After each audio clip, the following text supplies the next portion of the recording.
What's cracking, guys? MOMMA'S here, back with another video. In this video today, I want to talk about what most people don't understand when it comes to strength.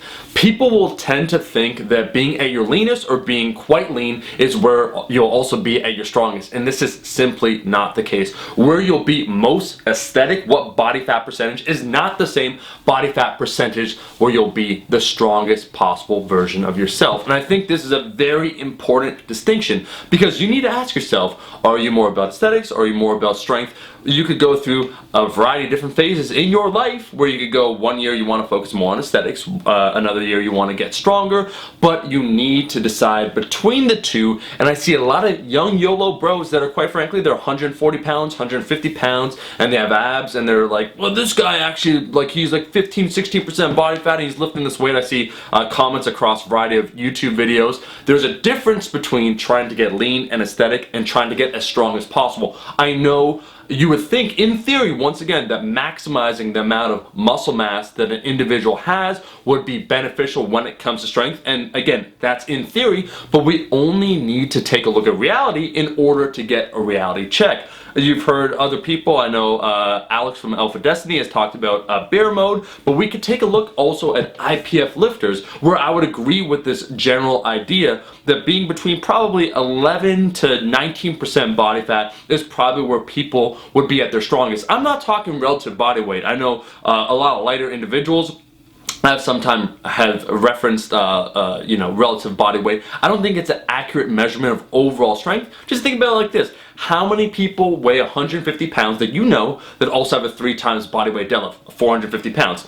A lot. How many people do we know that weigh 220 pounds at the same body fat percentage that can deadlift 660 pounds, 3 times body weight for their deadlift? Not nearly as much. So I don't think relative body weight is the way to go. I think the standard that powerlifters do use is useful, the Wilks coefficient, the Wilks formula, which allows people from different weight classes to compare their numbers in order to find out who is indeed stronger. And so we'll be using the Wilks formula when we talk about lifters, in particular for the IPF. I don't want to talk about untested lifters just because that does definitely change the game.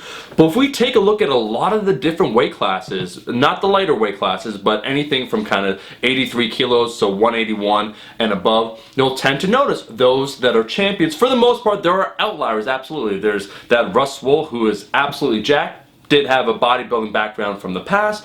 Those that are near the top, they are not at their leanest and most aesthetic. They usually carry a few extra percentage points when it comes to their body fat percentage. And if we get even to the higher weight classes, I'm not talking the super heavies, but you know, the 231s to the 105 kilos, we only need to take a look at some of the physiques. We got Bryce Lewis, who is phenomenally strong. His body fat percentage probably is at 18 or 19%. Maybe it's higher, maybe it's a little bit lower. It's definitely not 8%. He's not shredded, yet he is a world champion. We could take a look once again at my homie, Brett Gibbs. There's so many examples that we could use. Brett Gibbs is a 2-time, I believe, IPF world champion.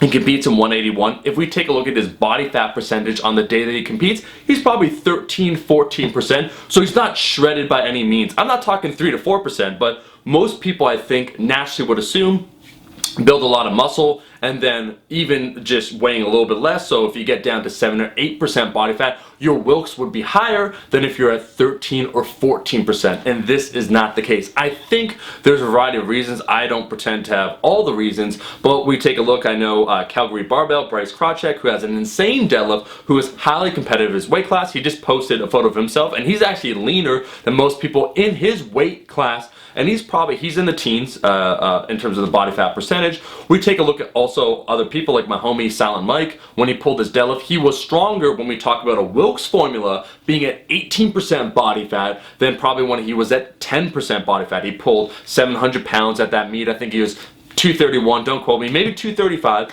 The same thing, I see people giving Alan Thrall shit when he has gained body weight, talking about his strength. It's like, guess what? The dude went, when I first saw him 2 years ago, I think it's 225, now he's 245 or 250. He's gained some body weight, but you know what? I know his programming has changed, but he has gotten a lot stronger. And I think his Wilks overall, despite increasing his body weight and probably also his body fat percentage, has improved as a result. I think there is absolutely a threshold. I'm not saying just YOLO bulk and get to 35% body fat. what I am saying, if we take a look at the real world, if you really are interested in getting stronger, don't pay attention to some of those cats on the internet that are just year-round, super lean, and they're lifting some pretty crazy numbers. I would take a look at the tested lifters. I know what some people would say, drug tested isn't drug free, but again, that would be an argument actually in favor of the opposition of what I'm saying, because even if IPF lifters, any of them might be enhanced,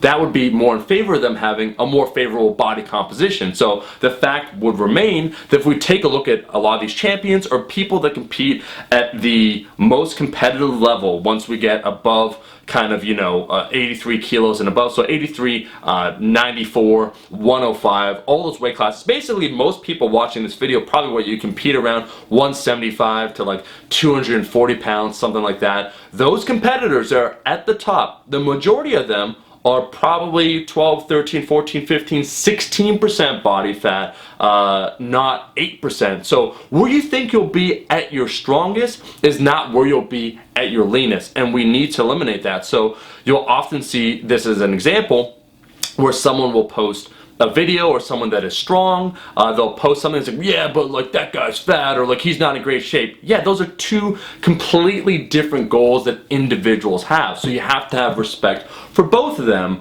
I know the 140-pound bro that has abs, that's great, bro, but also you need a little bit of respect for that individual that's trying to get strong. And that's why I put out that shirt, strength over abs. I see both sides, and I see way too much division between the two sides, where basically you have aesthetic bros that always want to perpetually be 7% body fat because they think that's all that's necessary. And then sometimes you have some of those strength guys that are like 30, 40% body fat, where they think abs are stupid. I don't think it's an either or debate. It's a matter of preference for what you want to try and pursue. Anyways, guys, just a quick video. I wanted to share my thoughts on this topic. Do you agree with me? Do you disagree with me? You need to take a look around. We have so many IPF lifters now that are competing at a very high level that we could try and observe. I wish there was some way to quantify this where we could figure out all competitors, their body fat percentages, to get a more definitive answer. But again, just anecdotal evidence, observational, me kind of seeing a lot of lifters over time. This certainly seems to be the case. Just understand, if you want to get stronger, buddy, it's okay if you don't have your abs year round. And for those that do have their abs, if you do want to get stronger, consider maybe that body fat percentage you're at, maybe, I'm not saying always, is not the right one to be at maximal strength. Anyways, that is all the time we have. Thank you so much for watching this video. If you liked the video, I'm looking right at you. Like the damn video, and I'll see all you guys, my rascals, in that next one. Peace. Eat your vegetables, eat your vegetables, eat your fucking vegetables.